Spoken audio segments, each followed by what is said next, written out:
सजयति सिन्धुर्वदनो देवो यत्पादपङ्कजस्मरणं वासर्मणीर्व्यतमसारासन्नासदिनानां या कुन्देन्दुतुषारहारदौडाय शुभ्रवस्त्रामृताय वीणावरदण्डवण्डितकराय श्वेतपद्मासना या ब्रह्माच्युतशङ्करप्रभृतिर्देवैः सदा वन्दितः सा मां पातु सरस्वती भगवती निःशेषदाढ्यापहां मूकं करोति वाचालं पङ्गुं लङ्घयते गिरिं यत्कृपातमहं वन्दे परमानन्दं माधवं नारायणं नमस्कृत्यं नरं चैव नरोत्तमं देवी सरस्वतीं व्यासं ततो जयमुदीरयेत् वसुदेवसुतं देवं तं सचाणूरमर्दनम् देवकी परमानन्दं कृष्णं वन्दे जगद्गुरुं गुरुर्ब्रह्मा गुरुर्विष्णु गुरुर्देवो महेश्वरः गुरुः साक्षात् परब्रह्म तस्मै श्रीगुरुवे नमः। श्रोता वक्ता श्रीराम समर्थ जय जय रघुवीर। आपण साई सच्चरिताचं चिंतन करतो आहोत। हेमाड पंत रचित साई सच्चरित। आपण आता साई सच्चरित्रातला अध्याय 42वा सुरुवात होतो। श्री गणेशाय नमः, श्री सरस्वत्यै नमः, श्री गुरुभ्यो नमः, श्री कुलदेवताय नमः, श्री सीतारामचंद्राभ्याय नमः, श्री सद्गुरु साईनाथाय नमः। ओम नमो जी सद्गुरु दातारा श्रीमद गोदा तट विहारा ब्रह्ममूर्ते कौपिनांबरा संतवरा नमो तुझ। हे सद्गुरुनाथा, तू कसं आहे दातारा म्हणजे देणार आहेस आणि आम्ही कोण आहेत घेणारे। देणारा तू आहेस आणि घेणारे आम्ही आहोत। ओम नमो जी सद्गुरु दातारा श्रीमद गोदा तट विहारा। गोदावरी नदीच्या किनाऱ्यावरती शिर्डी गावामध्ये आपलं वास्तव्य आहे। ब्रह्ममूर्ते कौपिनांबरा, आपण ब्रह्मस्वरूप आहात। दिशा हेच वस्त्र, अशा आपली परिस्थिती आहे। संतवरा नमो तुझ। अशा या संतश्रेष्ठ असणाऱ्या साईनाथांना आमचा नमस्कार असो। दावी भवनदी उतरू दीनादे निजपदी अवसरू, तो हा भक्त काज कल्पतरू संतावतारू साईचा। दावी भव नदी उतरू, हा भवसागर उतरून पहिलं तेराला कसं जायचंय याचं मार्गदर्शन आपल्याला आपले सद्गुरू करत असतात। दीनादे निजपदी अवसरू, जे भक्त बाबांना शरण जातात त्यांना ते आपल्या पदाचा आश्रय देतात। दीनादे निजपदी अवसरू, तो हा भक्त काज कल्पतरू संतावतारू साईचा। भक्त काज कल्पतरू, काज म्हणजे काम, भक्तांच्या कामना इच्छा पूर्ण करणारा असा हा कल्पवृक्ष स्वरूपी असणारा आमचा सद्गुरू साईनाथ। त्यांना ते संतांचे अवतार आहेत, त्यांना आमचा नमस्कार असो। गताध्यायी झाले कथन गोड कथा नवल विंदान, साई छवीचे जलनिमज्जन दळुनी, साई सवीचे जलनिमज्जन टळुनी रक्षण झाले कसे। गताध्यायी झाले कथन, मागच्या अध्यायामध्ये आपण ऐकलं। काय ऐकलं? गोड कथा नवल विंदान। आपल्याला एक चमत्कार मागच्या अध्यायामध्ये पाहायला मिळाला, ऐकायला मिळाला। काय तो अध्याय होता की एकाने सांगितलं, त्यांच्या गुरूंनी सांगितलं की आपल्या घरात तसबरी ठेवू नका इतर धर्मियांच्या, आणि म्हणून सगळ्या तसबिरींचं विसर्जन करायला त्यांनी सांगितलं। आणि एवढ्या सगळ्या तसबिरींचं विसर्जन झालं तरी ते ज्यावेळेला तब्येत ठीक झाल्यानंतर आपल्या घरी गेले भक्त, त्यावेळेला त्यांच्या लक्षात आलं की बाबांची तसबीर तशीच आहे, त्याचं मात्र पाण्यामध्ये विसर्जन झालेलं नाही। आणि मग ती तसबीर घेऊन ते हेमाडपंतांच्याकडे गेले आणि हेमाडपंतांना दिली. कथा आपण मागच्या अध्यायात ऐकली. तैसीच एक भक्ताची कामना साईनी पुरवली, येऊन स्वप्नाला विले तया ज्ञानेश्वरी वाचना देऊन अनुज्ञा विस्पष्ट. त्याचप्रमाणे देवाना, बाळासाहेब देवाना साईबाबाने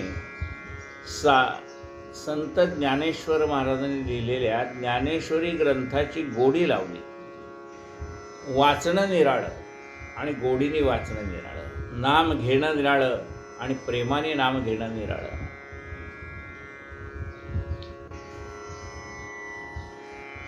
सारांश. कारण त्यांच्या मनात असं होतं की जोपर्यंत बाबा मला सांगणार नाही ज्ञानेश्वरी वाच तोपर्यंत मी वाचणार नाही, असा त्यांच्या मनातला निश्चय होता. मग बाबाने त्यांना स्पष्ट शब्दात सांगितलं ज्ञानेश्वरी वाच.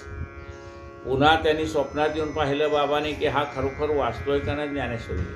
आणि मग त्याला सांगितलं की नुसतं ज्ञानेश्वरी वाचून उपयोग नाही, तो अर्थासहित वाचली पाहिजे, म्हणजे अर्थ जाणून घेऊन ज्ञानेश्वरी वाचली पाहिजे. आणि अशा रीतीने बाबांचं आपल्याकडे कसं लक्ष असतं, आपल्याला जे सांगितलं वाच, आपण वाचतो का नाही ते सुद्धा बघतायत आणि आपल्याला तो अर्थ समजतोय का नाही त्याच्याकडेही बाबांचं लक्ष आहे.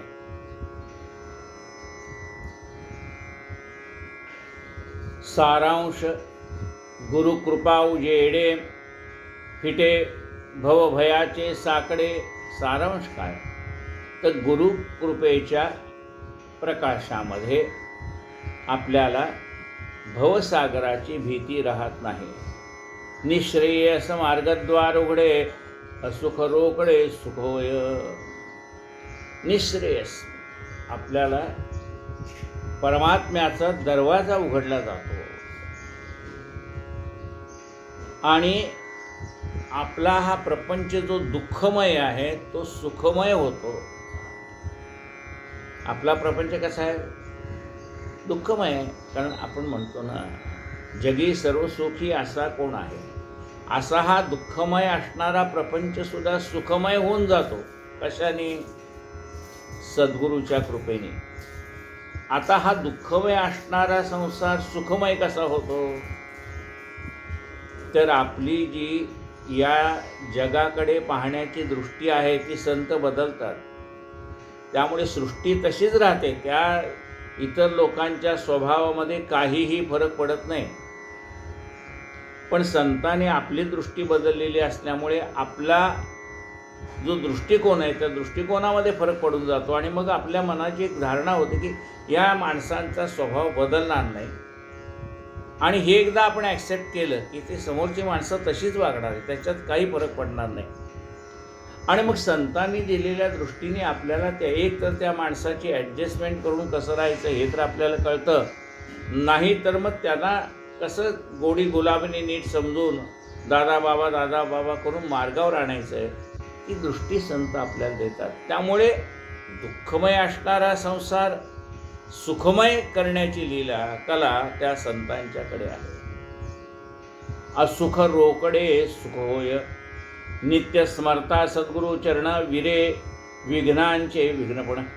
मरणास येईल मरण पडे विस्मरण भव दुःखा. नित्य स्मरता सद्गुरु चरण. नित्य आपल्याला आपल्या गुरुचं स्मरण असलं पाहिजे. कधीतरी आठवण केली की मग देवसुद्धा आपली कधीतरी आठवण करतो.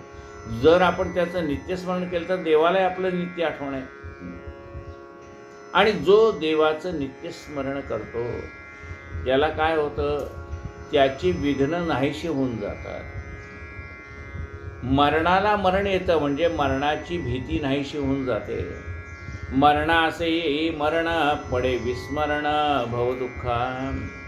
आणि मग आपल्याला आनंद एवढा होतो की त्या आनंदामध्ये आपल्याला त्या भवसागराचं जे दुःख किंवा या भवाचं मनामध्ये असणारं सगळं दुःख नाहीसं होऊन जातं.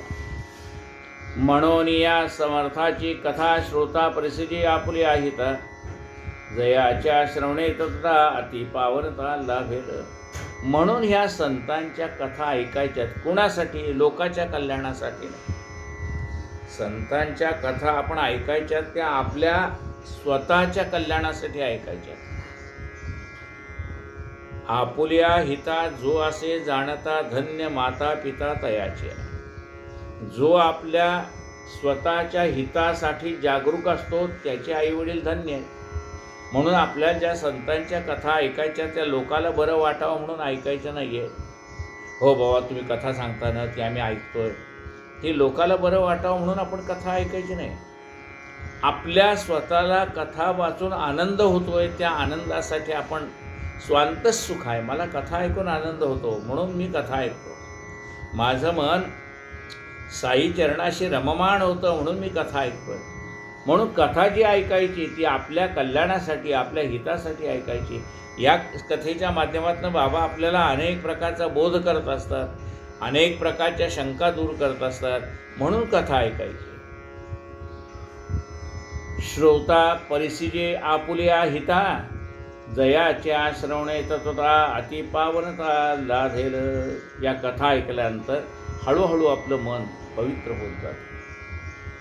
आता या अध्यायी आपण करूया साई स्वभाव निर्वळ, कैसे मनाचे तीव्रपण अथवा मवाळपण तयांचे. आता बाबांचा स्वभाव काही वेळेला ते अत्यंत संताप म्हणजे क्रोधामध्ये असतात, संतापी अवस्थेत असतात, तर काही वेळेला अत्यंत मृदू स्वभावाचे असतात.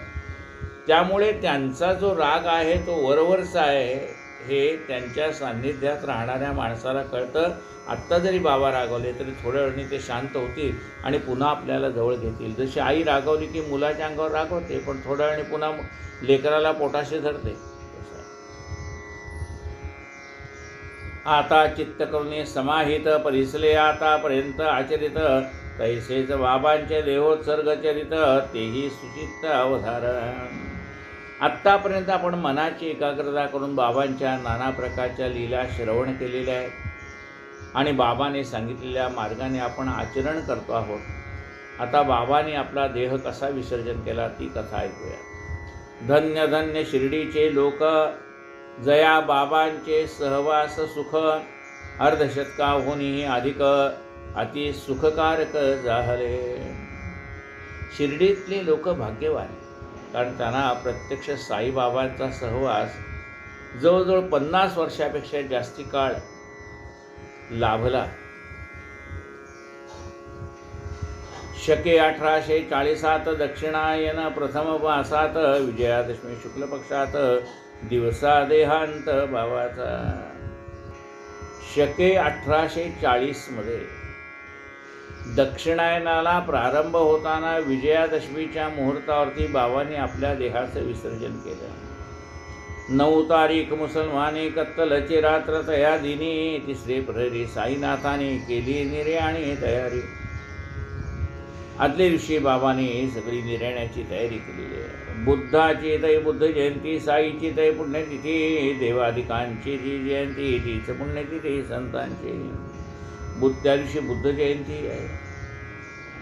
12:30चा घंटा पडला, दशमीचा काळ संपूर्ण झाला, एकादशी आली उदयाला, निर्याण काला एकादशी. 12:30चा घंटा पडला, दशमी पूर्ण संपूर्ण केली, एकादशीला सुरुवात झालेली आहे. सूर्योदयाची उदय तिथी तीच दसऱ्याची तिथी मानिती, म्हणून विजयादशमीची धरती उत्सव करती ते दिने. सूर्योदयाला जी तिथी असते तीच तिथी मानली जाते. आता काही वेळेला तिथी कशी असते, कमी जास्ती असते. आपल्याला माहिती आहे आपण संकष्टी चतुर्थीचा उपवास धरतो, पण तो कसा आहे, सकाळी तिथी आहे तृतीया आणि रात्री चंद्रोदयाला आहे चतुर्थी, म्हणून त्यावेळेला आपण तो चतुर्थीचा उपवास म्हणून, तृतीया जरी असली तर तो चतुर्थीचा उपवास म्हणून धरतो. म्हणजे तृतीया थोडा वेळ आहे पण पुढे काय आहे, चतुर्थी आहे. तशी दशमी, सूर्योदयाला दशमी होती आणि पुढे मग एकादशीला प्रारंभ होणार होता रात्री. तेव्हा सुरुवातीला त्या दिवशी सुरुवातीची जी तिथी आहे ती दशमीची तिथी आहे, म्हणून बाबांचा निर्वाण दिन दशमीला समजला जातो. 12:30चा घंटा पडला, दशमीचा काळ संपूर्ण झाला. 12:30ची वेळ होती, दशमी संपलेली होती, एकादशीला सुरुवात झाली होती. सूर्योदयाची उदय तिथी तीच दसऱ्याची तिथी मानती, म्हणून विजयादशमी धरती उत्सव करती ते दिने. मंगलवार कत्तलची रात ऐसा तो दिवसाची विख्याता म्हणून ते दिने साई महंत ज्योतीत ज्योत मिळवते. मंगळवारी कत्तलची रात्र होती. त्या दिवशी साईने आपली ज्योत महाज्योतीमध्ये मिळवली. वंग देशीचा प्रसिद्ध सण दुर्गा पूजा समाप्ती दिन, तो हा उत्तर हिंदुस्थानामधून उत्सव दिन सकळांचा. बंगाल देशामध्ये या दुर्गा पूजेला जास्ती महत्त्व आहे. आपल्या महाराष्ट्रात सुद्धा नवरात्रीला खूप महत्त्व आहे. शके 1838 विजयादशमीचे दिवशी सायंकाळी प्रदोष समयासी भविष्यासी सुतोरे. शके 1838 विजयादशमीच्या दिवशी संध्याकाळी प्रदोष काळामध्ये बाबाने सांगितले, सूचना दिली. कैसी ती कथितो अपूर्व लीला होईल विस्मय श्रोते आला. समर्थ साईच्या अकळकळा तेणे सकळा कळतील. इसवी सन 1916 सण दसरा शिलंगण वेळा फेरी परता सायंकाळा लीला अद्भुत वर्तली. इसवी सन 1916 दसऱ्याचा सण होता, शिलंगण होता. म्हणजे गावाच्या वेशीच्या बाहेर जाऊन यायचं. त्याप्रमाणे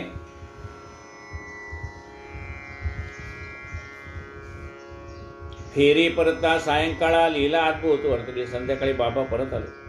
नभ प्रदेशी मेघगडगडे अवचित विदुलता कडकडे जेवे देवी जमदग्ने सुरपुरोकडे प्रगट केले बाबाने.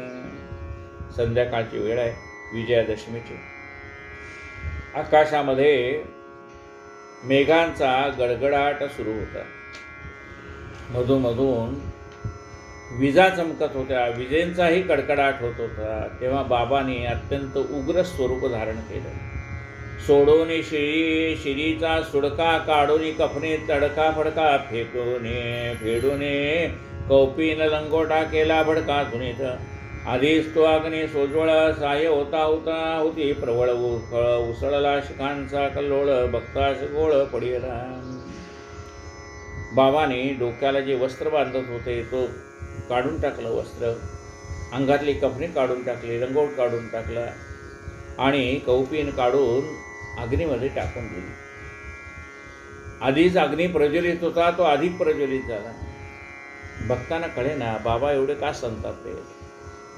हे सर्व घडले अवचिती नकळे काय बाबांचे चित्ती. शिलंगणा काळीचे वृत्ती महदभीती परत होती. आता ही शिलंगण काळाची वेळ. लोक दसऱ्याला नवीन नवीन कपडे घालतात आणि इथे बाबाने तर कपड्यांचीच होळी केली. अग्नीने पसरले निज तेज त्याहून बाबा दिसले सतेज. साकोळले नयन सजय सहज परांगमुख जन झाले. संतास्तीचे हे अवधान सेवनी प्रसन्नाग्नी नारायण. दिगंबर बनले ते जामदग्न धन्य नयन लेखे त्याचे. बाबांनी दिगंबर वेश धारण केला. त्वेषे टवकारले नयन क्रोधे झाले आरक्त नयन. म्हणती कार्य आता निदान मी मुसलमान की हिंदू. करा रे आता निदान मी मुसलमान की हिंदू. बाबाने अंगावरचं वस्त्र काढून उभे राहिले नाही. म्हणतात आता तुम्ही ठरवा मी हिंदू आहे का मुसलमान आहे. गरजोनी बाबा वदती पहाजी मी हिंदू की यवनाजी. निर्धारा यथेच्छ मज माझी आशंका द्याजी फेडून. तुमच्या मनातल्या सगळ्या आशंका काढून टाका. देखावा हा अवलोकन मंडळी झाली कंपायमान. होईल कैसे शांतवन नित्यचिंतन चालले. भागवजी शिंता महाव्याधिष्ट परिबाबांचा भक्त श्रेष्ठ धीर केला आला निकट नेसवी लंगोट भावासी. भागवजी शिंदे ते पुढं आले. त्यांना नाना प्रकारच्या व्याधी झालेल्या होत्या, पण त्यांनी धीर धरला आणि मनाचा धीर धरून त्यांनी बाबांना लंगोट नेसवला. म्हणे बाबा हे काय चिन्ह आज शिलंगण दसऱ्याचा सण. म्हणती माझे हेच शिलंगण आणि ती सणसण सटक्याने. बाबा म्हणा हेच माझं आता शिलंगण आहे, मी वेस ओलांडून चाललोय. म्हणे बाबा हे काय चिन्ह आज शिलंगण दसऱ्याचा सण. म्हणती माझे हेच शिलंगण आणि ती सणसण सटक्याने. येणे परी धुनीपाशी उभे बाबा दिगंबर वेशी. चावडी होती ते दिवशी घडते कैशी हे चिंतन. नवाची चावडी 10 झाले परी बाबा नाही स्थिरावले. लोक जाग जागे तटस्थ ठेले, टकमक उगले पाहते. होता झाले 11, बाबाही तेव्हा निवळले जरा. ने सोने लंगोट कोरा, कपनी पेरा मग केला. त्या दिवशी चावडी होती. 9 झाले, 10 वाजत आले तरी परिस्थिती काही ठीकठाक वाटेना. होता 11 वाजले. मग बाबांचा राग थोडासा कमी झाला. बाबाने मग नवीन कोरा असा लंगोट परिधान केला, कफनी परिधान केली. नेहमीप्रमाणे बाबाने डोक्यालाही वस्त्र बांधलं. चावडीची घंटा झाली, मंडळी होती तटस्थ वैसली. पालखी फुलाने शृंगाली, अंगणी आणली अज्ञाने. रजत दंड पताका चौरी, छत्र ध्वजारी राजोपचारी. शृंगारी से मिरवणूक स्वारी, निघे का बाहेरी एकांतरा. झाला एकची महागजर, साईनाथाचा जय जयकार. काय वर्णावा तो गिरा गजर, आनंदापूर लोटला. मग शोधोने शुभ्र धडाका, बाबा डोक्यास कुंडली फडकाये. गेती चिलिम तमाकू सटका, जणू तोच नेटका सुमूर्त.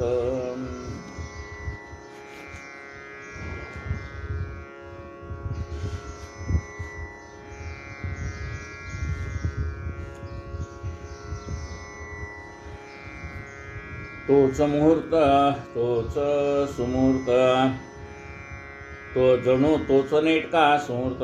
कोणी छत्री, कोणी चौरी, कोणी मोर चले साजिरी. कोणी गरुड टके अब्धागिरी, घेती जे करी वेत्रदंड. मग कोणी छत्री हातामध्ये घेतली, कोणी तो चांदीचा दंड हातामध्ये घेतलेला आहे, कोणी चामर हातामध्ये घेतलेली आहे. येणे परी करुनिया मीस, बाबाने सुचवले सर्व त्रास. भवसागर सीमोल्लंघनास, दसराचे एक मुहूर्त.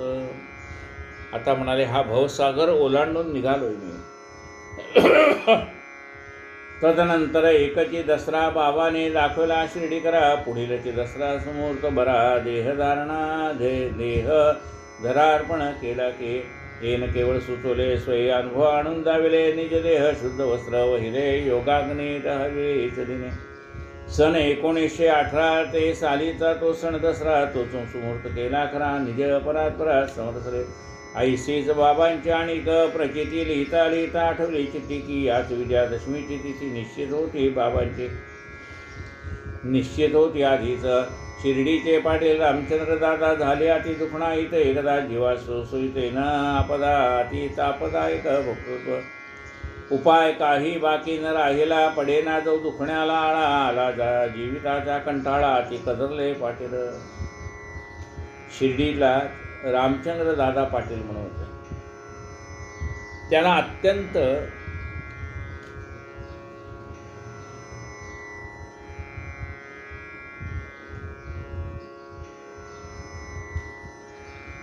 ते अत्यंत आजारी पडले होते. त्यांना त्या तापाचा होणारा त्रास सोसवत नव्हता. पण काय करणार, जे काही देहाचं प्रारब्ध आहे ते भोगल्याशिवाय सुटत. त्यांना असं वाटायला लागलं की आता हे जीवच नको आहे, असं वाटायला लागलं. उपाय काही बाकी न राहिला, पडेना जो दुखण्यास आळा. आला जीविताचा कंटाळा, ते कदरले पाटील. होता ऐसी मनाची स्थिती. एके दिवशी मध्यरात्री बाबाचे एकाएकी बाबांची मूर्ती दयांचे उषागती प्रगटली. एके दिवशी मध्यरात्रीला साईबाबा त्यांच्या समोर प्रगट झाले.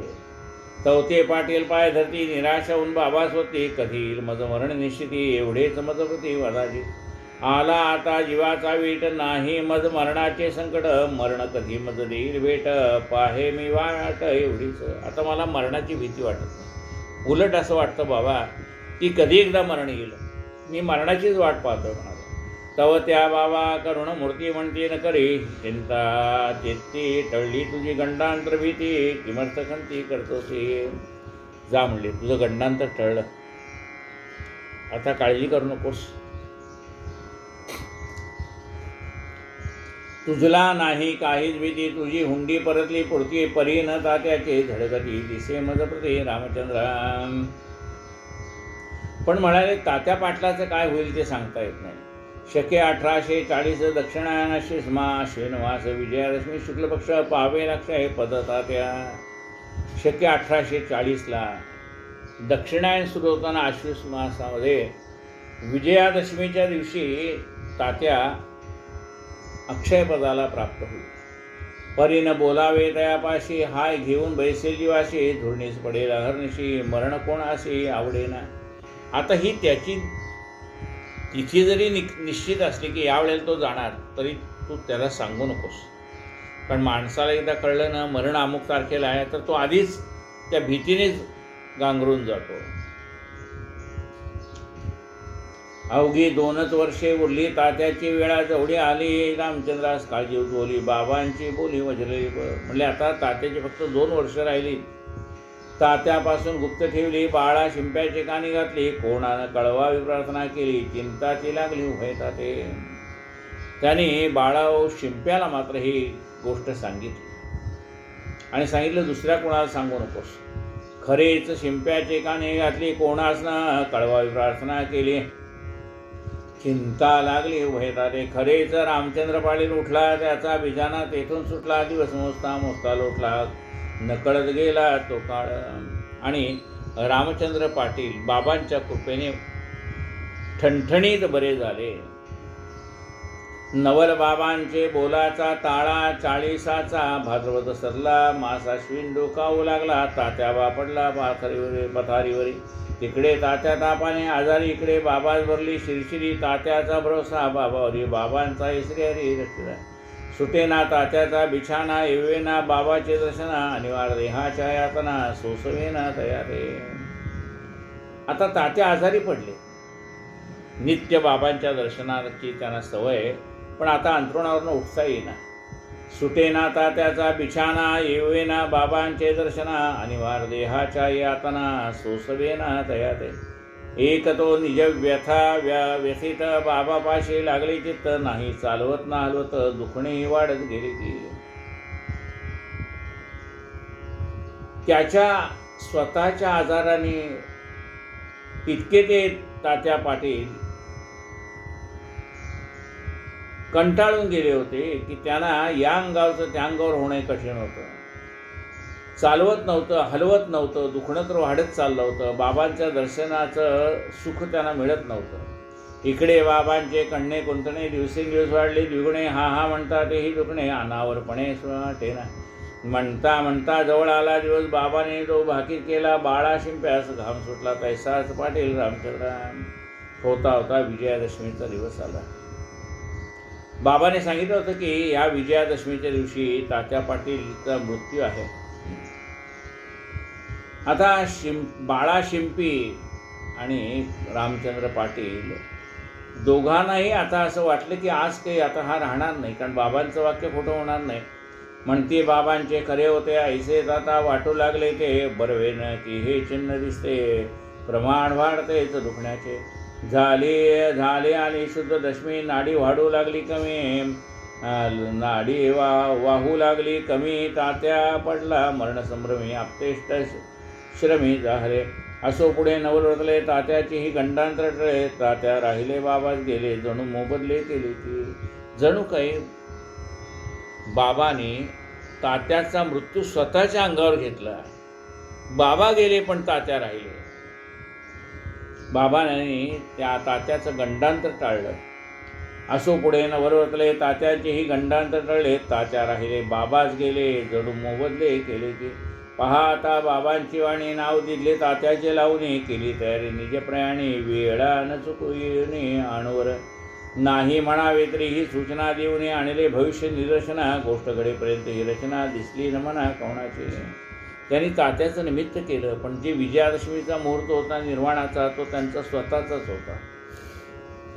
जना म्हणते तात्याचे मरण निज देहाचा बदला देऊन बाबाने ऐसे केले निवारण तयाचे विंदान त्या ठावे. बाबाने देह ठेवल्या राती अरुणोदयी सुप्रभाती. बाबा स्वप्नात पंढरपुराप्रती दृष्टांत देते गणुदासा. बाबाने रात्री देह ठेवला. विजयादशमीला रात्री 12:30 नंतर बाबांनी देह ठेवला आणि पंढरपूरला दासगणू महाराज होते. त्या पंढरपूरला दासगणू महाराजांच्या स्वप्नात जाऊन बाबांनी सांगितलं की मी आता या देहाचा त्याग केलेला आहे. बाबांनी देह ठेवल्यावर अरुणोदय सुप्रभाती बाबा स्वप्नात पंढरपुराप्रती दृष्टांत देते. गणुदासाला दासगणू महाराजांना पहाटे बाबाने स्वप्नात दृष्टांत दिला. मशीद पडली ढासळून अवघे शिर्डीचे तेली वाणी त्रासवून सोडले मध लागून जातो तेथून मी आता. स्वप्नात काय सांगितलं दासगणूला? अरे आता मशीद पडली आहे शिर्डीचे तेली वाणी याने मला खूप त्रास दिला, आता मी निघतो असं दासगणू महाराजांना त्यांनी स्वप्नात दृष्टांत दिला.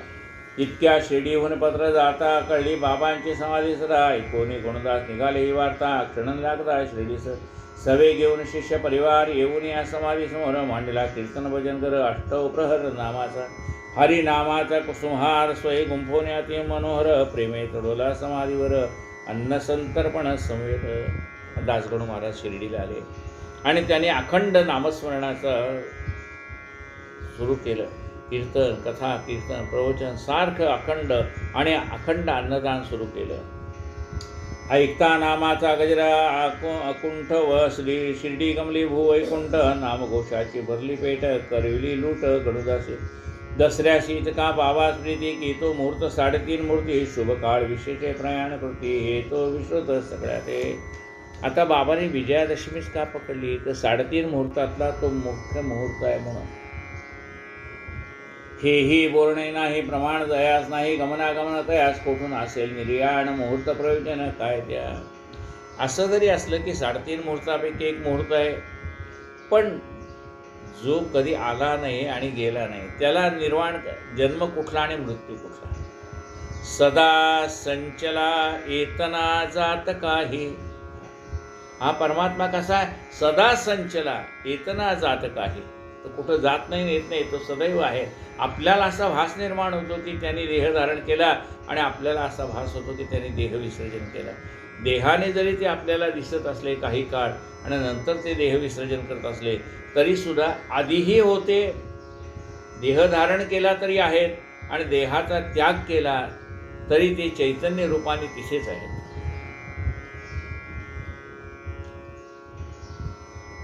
जयान धर्माधर्म बंधन झाले सकळ बंधोपशमन जयाचे प्राणास नाही उतरण तयासी निर्याण ते काय. जो ब्रह्मस्वरूपाला प्राप्त झालेला आहे त्याला धर्माचं धर्म अधर्माचं बंधन राहत नाही. ब्रह्मैव सन ब्रह्मापेती ऐशा साईनाथ महाराजाप्रती नाही आगती अथवा गती निर्याण स्थिती कैती त्या. जो ब्रह्मपदाला प्राप्त झालेला आहे त्याला गती आणि अवगतीचा प्रश्नच येत नाही. असो उत्तर वा दक्षिणायन करणेच नाही दया प्रयाण ठाईच समजते दयाचे प्राण दीप निर्वाण सर्व काळे. आता जो आधीच मुक्त झालेला आहे त्याचा मृत्यू कधी आला तरी प्रश्न नाही. गीतेमध्ये जरी सांगितलेलं असलं की उत्तरायण पाहिजे, आकाश निरभ्र असलं पाहिजे, दिवसा मरण आलं पाहिजे, असं जरी गीतेमध्ये सांगितलेलं असलं तर ते कुणाला की ज्याने आयुष्यभर काही केलेलं नाही आहे त्याला निदान मृत्यू तरी चांगल्या वेळेला येऊ द्या हा त्याचा भाग आहे. पण ज्याने आयुष्य आधीच सार्थकी लावलेलं आहे त्याला तो कधीही मृत्यू आला तर प्रश्न नाही. असो उत्तर वा दक्षिणायन करणेच नाही दया प्रयाण ठाई समजते दयाचे प्राण दीप निर्वाण समकाळे. देह तो आहे उसनवारी पंचभूतांची सावकारी निजस्वार्थ साधली यावरी परतने माघारी ज्याचा त्या. हा देह आपण पंचमहाभूताकडून तात्पुरता घेतलेला असतो आणि पुन्हा आपण तो पंचमहाभूतांना परत करतो. ज्याप्रमाणे हे अंगावरचं वस्त्र जीर्ण झालं की आपण काढून ठेवतो आणि नवीन वस्त्र धारण करतो, तसा हा घेतलेला देह पंचमहाभूताकडून घेतलेला देह पंचमहाभूतांना आपण परत करतो. पूर्वी ही कविता वाचली होती ती आठवते या समयाला. त्या कवितेत कवी म्हणतो की ज्याप्रमाणे नदीच्या प्रवाहामध्ये नदी वाहत असताना नदीचा प्रवाह वाहतोय, त्यावेळेला नदीच्या काठाला असणारी वाळू हळूहळू थोडी त्या नदीच्या पात्रामध्ये विलीन होत जाते. तसं आपलं आयुष्य कणाने कमी होत जातं आणि ह्या जीवन प्रवाहामध्ये आपण मिळून जातो. काय म्हणते, वाहत्या काळ नदीच्या काठी टिकावी दरडीची का माती. वाहत्या काळ नदीच्या काठी टिकावी दरडीची का माती. ती झरता जाई विलया पात्री. जीवनी तिळ आले जळत, जीवनी तिळ आले सरत. मज आतून कळते शेवट आला निकट. म्हणून मग ती काय म्हणते, त्या व्यक्तीचं वर्णन केले. ती व्यक्ती म्हणते की घेतले ज्याचे त्याला द्यावे, उतरुनी रंगवेश टाकावे, अवभृत स्नान करून कान मुक्त व्हावे. घेतले ज्याचे त्याला द्यावे म्हणजे या पंचमहाभूताकडनं हा देह आपण घेतलेला आहे, तो पंचमहाभूताला परत करून टाकायचा. घे भाऊ, आता झालं या देहाचं काम. घेतले ज्याचे त्याला द्यावे, उतरूनही रंगवेश टाकावे, अवभृत स्नान करून कान मुक्त व्हावे. काय म्हटलंय पहा, देह तो आहे उसनवारी. हा देह आपण पंचमहाभूताकडून उसना घेतलेला आहे. देह तो आहे उसनवारी, पंचभूतांची सावकारी. निजस्वार्थ साधल्यावरी परत नाही माघारी. ज्याचा त्या आपल्याला जेवढ्या काळापुरतं भगवंताने सांगितलं एवढं कार्य कर, कार्य झाले की परत ये. त्याप्रमाणे आपलं कार्य संपलं, आता आपल्याला परत जायचं आहे. हा पंचमहाभूताकडनं घेतलेलं देह पंचमहाभूताला परत करून टाकलेला आहे. या पुढील होणारे सूचक आधीच बाबाने द्यावले कौतुक. निघून गेली वेळा मौलिक, कीर्ती स्थायिक राहिले. ज्वर आलियाचे निमित्त लौकिकी रीतीचा अनुकार करीत, कधी कुंतत कधी कणत, सदैव सदा सावचित्तांतरी. आता लौकिकासारखं बाबांचं आचरण आहे. देह धारण केलंय ना, मग लौकिकासारखं आचरण आहे. काय आचरण आहे बाबांचं, की निमित्त काय केलंय, अंगात ताप आला, अंग ठणकतंय, मग बाबा ते पण नाटक करायचे, कधी कुंथायचे, कधी कणायचे. कारण काय, त्यांना काय जे जगाचा व्याप दूर करतायत, त्यांना स्वतःचा व्याप दूर करणं काही कठीण आहे का. पण ती लीला आहे बाबांची. लौकिके रीतीचा अनुकार करीत, कधी कुंथत कधी कणत, सदैव सावचित्तांतरी. दिवसा अष्टघटका भरता, निर्याण काळ निकट येता. उठून बसले ते निजसत्ता अविकळ चित्ता माझारी. पाहोनी बाबांची तई मुद्रा भरती आली, आशा समुद्रा किती वेळा भयंकर अभद्रा टळली समग्रा वाटले. असो यापरी करीत खंत, सर्व वैसले असता सचिंत पातला. बाबाचा निकटांत घडला वृत्तांत तो बरीसा. संध्याकाळच्या वेळेला बाबा थोडं उठून बसले होते, त्यामुळे लोकांना वाटलं की हे आता गंडांतर टळलं का काय. आणि मग बाबाने काय लीला केली आहे ती आपण आता उद्या श्रवण करू. कायेन वाचा मनसेंद्रियर्वा, बुद्ध्यात्मना वा प्रकृती स्वभाव. करोमि यज्ञं सकलं परस्मै, नारायणायति समर्पयामि. अच्युतं केशवं रामनारायणं कृष्णदामोदरं वासुदेवं, श्रीधरं माधवं गोपिकावल्लभं, जानकीनायकं रामचन्द्रं भजे.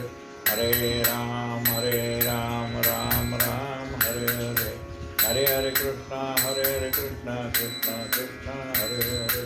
हरे राम राम राम हरे हरे, हरे हरे कृष्णा कृष्णा कृष्णा हरे हरे. साईनाथ महाराज की जय.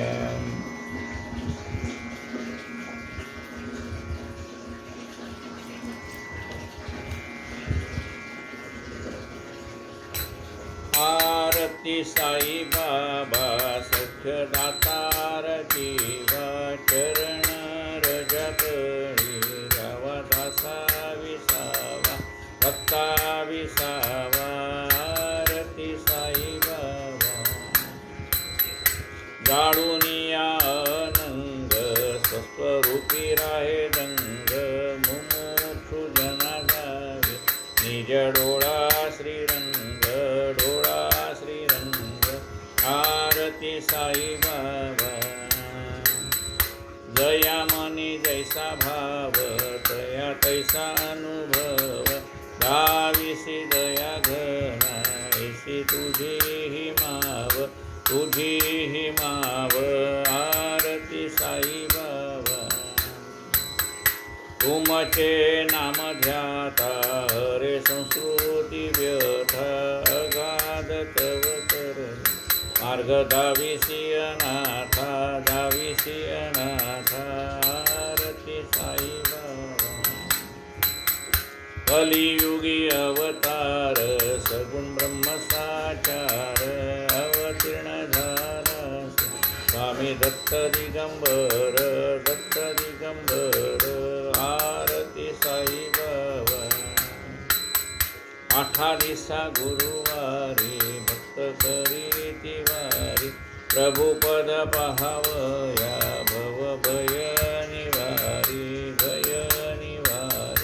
आरती साई बाबा माझा निज द्रव्य ठेवा तव चरण रज सेवा मागणीची तुम्हा देवाधिदेवा देवाधिदेवा आरती साई बाबा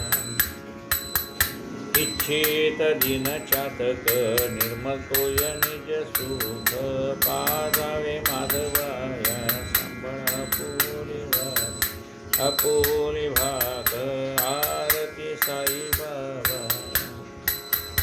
आरती साई बाबा सुख दातारा जीवा चरण रजत यावा दासा विसावा भक्ता विसावा आरती साई बाबा घालीन लोटांगण वंदन चरण डोळे आणि पाणी रूप तुझे प्रेमे अरण्यन आनंद पूर्ण वायू वाय माता विचार तुम्ही तुम्ही बंधू सता तुम्ही तुम्ही विचार तुम्ही तुम्ही काय नावाच्या संजीवा प्रजापण अच्युतं केशवं राम नारायणं कृष्णदामोदरं वासुदेवं हरिश्रीरं